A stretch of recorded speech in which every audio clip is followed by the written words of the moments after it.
കാപ്പ കേസിൽ റിമാൻഡിലായ ഈ തിരുവനന്തപുരത്തെ കോർപ്പറേഷനിലെ BJP കൗൺസിലർ ആർ സുഗതൻ അദ്ദേഹത്തെ അയോഗ്യനാക്കിയേക്കും.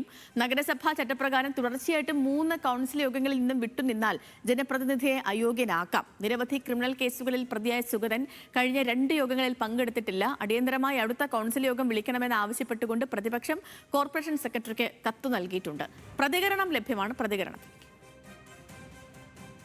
കഴിഞ്ഞ ഭരണ സമയത്തെല്ലാം ഒരു മാസം 2-3 കൗൺസിലൊക്കെ കൂടിയിട്ടുള്ള സന്ദർഭങ്ങളുണ്ട്. ഇപ്പോൾ പ്രോപ്പറായിട്ട് ഈ കൗൺസിൽ കൂടാൻ വേണ്ടിയിട്ട് അവർ തയ്യാറാകുന്നില്ല. കഴിഞ്ഞ 2 കൗൺസിലായിട്ട് ഇദ്ദേഹം ഒളിവിലായിരുന്നതുകൊണ്ട് ഇദ്ദേഹം കൗൺസിൽ മീറ്റിങ്ങിനകത്ത് പങ്കെടുത്തിട്ടില്ല. 3 കൗൺസിൽ യോഗത്തിനകത്ത് പങ്കെടുക്കാതിരിക്കുമ്പോൾ അത് സെക്രട്ടറിയുടെ മുമ്പിൽ റിപ്പോർട്ട് ചെയ്ത് മറ്റ് തെരഞ്ഞെടുപ്പ് കമ്മീഷനിലേക്കൊക്കെ തന്നെ പോയി അതിൻ്റെ മറ്റ് നടപടികളിലേക്ക് പോകേണ്ടതായിട്ട് വരും. ക്രിമിനൽ പശ്ചാത്തലമുള്ള ഒരാളിനെ സംരക്ഷിക്കാൻ വേണ്ടിയിട്ട് ഇവരെടുക്കുന്ന ഒരു എഫർട്ട് ഇത്തരം റൗഡികളായിട്ടുള്ള ആളുകളെ സംരക്ഷിക്കുന്ന ഒരു നഗരസഭയായിട്ട് ഇവർ മാറുകയാണ്.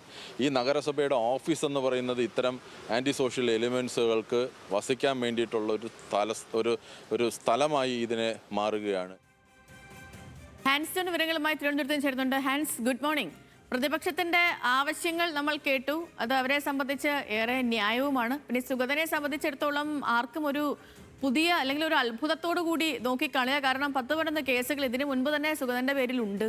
ഈ സ്ഥാനാർത്ഥിയായ സമയത്ത് തന്നെ ഇയാൾക്കുള്ള ഒരു ക്രിമിനൽ പശ്ചാത്തലം ചർച്ചയായതുമായിരുന്നു. അതിനൊക്കെ പിന്നാലെയാണ് അങ്ങനത്തെ ഒരു സാഹചര്യം നിലനിൽക്കെയാണ് അദ്ദേഹം കൗൺസിലറായി തിരഞ്ഞെടുക്കപ്പെടുകയും ഒക്കെ ചെയ്തത്. അപ്പം നിലവിൽ എങ്ങനെയാണ് ഈ BJPക്ക് ഈ വിഷയത്തോടുള്ള പ്രതികരണം? എങ്ങനെ അയോഗ്യനാക്കാനുള്ള സാധ്യത എത്രത്തോളമാണ് ഹാൻസ്?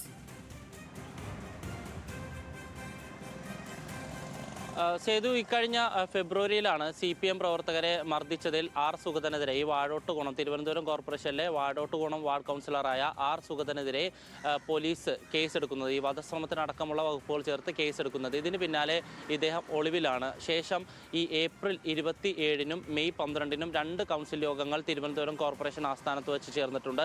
ഈ 2 കൗൺസിൽ യോഗത്തിലും സുഗതൻ പങ്കെടുത്തിട്ടില്ല. അതേസമയം അത് നമുക്കറിയാവുന്ന പോലെ തന്നെ ഇദ്ദേഹത്തിനെതിരെ ആ കാപ്പ ചുമത്തിയാണ് പോലീസ് ഇപ്പോൾ ജയിലിൽ അടച്ചിരിക്കുന്നത്.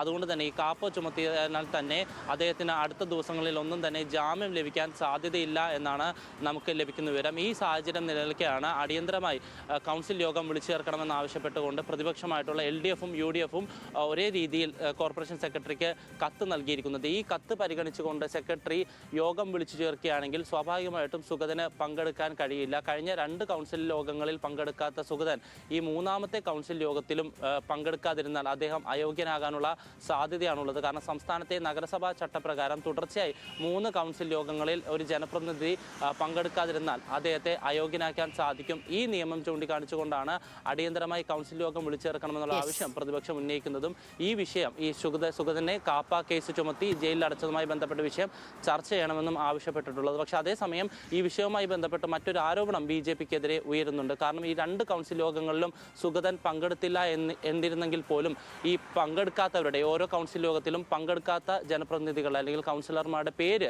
മേയർ വിളിച്ചു പറയും. പക്ഷേ ഈ 2 കൗൺസിൽ യോഗങ്ങളിലും